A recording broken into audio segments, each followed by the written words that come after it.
بنو عباس کے۔ مصر ایک چھوٹی سی ترکوں کی سلطنت، تو اللہ تعالیٰ پھر مرکزیت کے لیے ایک نظام چلا ہے۔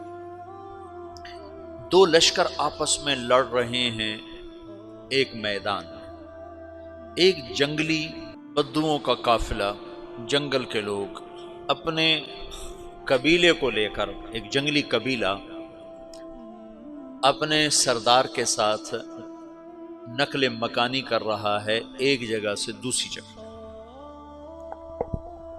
اللہ کا نظام کہ یہ لوگ چلتے چلتے چلتے اس وادی میں پہنچ گئے جہاں جنگ ہو رہی ہے، دو لشکر آپس میں لڑ رہے ہیں۔ جب یہ وہاں پہنچتے ہیں تو ایک لشکر کے قدم اکھڑ رہے ہیں اور دوسرا غالب آ رہا ہے۔ ان کو نہیں پتا شکست کھانے والے کون ہیں اور فتح پانے والے کون ہیں، ان کو نہیں پتا۔ اس جنگلی قبیلے کے سردار کا نام بھی تغرل ہے، تغرل۔ تو یہ سردار کہتا ہے جو شکست کھا رہے ہیں ان کی مدد کرو، کچھ پتہ نہیں کون ہے، کہتا جو شکست کھا رہے ہیں ان کی مدد کرو۔ تو 400 وحشی جنگلیوں نے فاتح لشکر کے پیچھے حملہ کر دیا۔ وہ تو ایک کافی ہوتا تھا، 400 دوڑ دوڑ جب تلواریں پڑیں تو چند لمحوں میں نقشہ بدل گیا، بھاگنے والے جم گئے اور جمنے والے بھاگ پڑے۔ جب جنگ ختم ہوئی تو شکست خوردہ لشکر کے بادشاہ نے ان کو بلایا، اسے پوچھتا ہے مجھے جانتے ہو میں کون ہوں؟ کہا نہیں۔ کہا تو تم نے میری مدد کیوں کی؟ کہا انسانی ہمدردی کی وجہ سے، تمہیں شکست ہو رہی تھی اس لیے تمہاری مدد کی۔ پھر اس نے اپنا تعارف کرایا، میں ہوں سلیمان سلجوقی، ترکی کا بادشاہ۔ مسلمانوں کا لشکر تھا اور تاتاریوں سے شکست کھا رہا تھا، تاتاری فتح پا رہے تھے، مسلمان شکست کھا رہے تھے۔ تو وہ اللہ کی غیبی مدد بن کر آئے۔ تو وہ اس سے کہتا ہے میرے ساتھ رہنا پسند کرو گے؟ تم نے میرے اوپر احسان کیا ہے، میں اس کا بدلہ دینا چاہتا ہوں، میرے ساتھ رہنا پسند کرو گے؟ کہنے کا کر لوں گا۔ تو اس نے اس کو لے کر ترکی آیا، اور استنبول اس وقت روم کی حکومت میں تھا، اس سے فتح کیا اس تغرل کے آگے چوتھے پانچویں پڑپوتے محمد فاتح نے۔ تو یہ استنبول ہے، یہ ترکی ہے، بیچ میں ایک چھوٹا سمندر ہے، یہاں ایک جاگیر ہے۔ تو سلطان سلیمان کہتا ہے یہ جاگیر تجھے وقف ہے، ادھر سے رومی مجھے تنگ کرتے ہیں حملے کر کر کے، تو میرا دفاع کرتے رہنا، یہ جاگیر تیری۔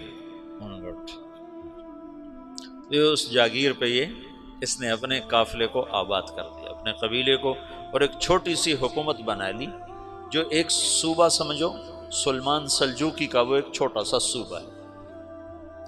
وہاں جب یہ رہ پڑا تو پھر یہ ایک شیخ کے بیت ہوتا ہے، وہاں شیخ طریقت ہے، ان کے یہ بیت ہونے جاتا ہے، وہ اس کو رات اپنے پاس ٹھہراتا ہے۔ تو ایک کمرے میں ان کو ان کا خادم ٹھہراتا ہے۔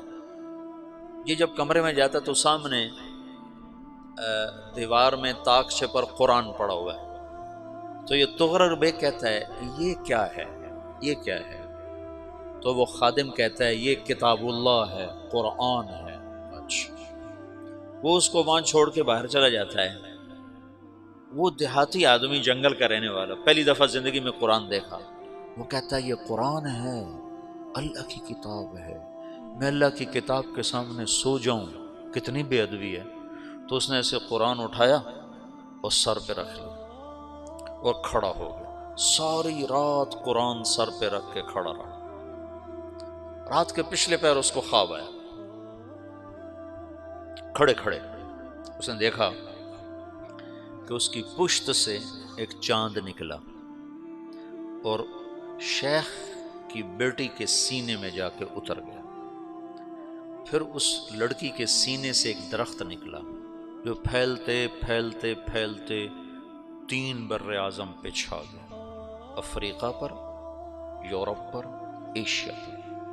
پھر اس کی آنکھ کھل گئی، وہ کھڑا ہوا ہے۔ تو اس نے صبح یہ خواب اپنے شیخ کو سنایا، تو انہوں نے اپنی بیٹی اس کے نکاح میں دے دی۔ اس بیٹی سے ایک بچہ پیدا ہوا، تغرل بیگ نے اس کا نام رکھا عثمان، عثمانی ترک نام سنا ہوا، جو میں نے کل بتایا تھا کہ 1924 میں وہ خلافت ختم ہوئی۔ تو ایک بیٹا پیدا ہوا عثمان۔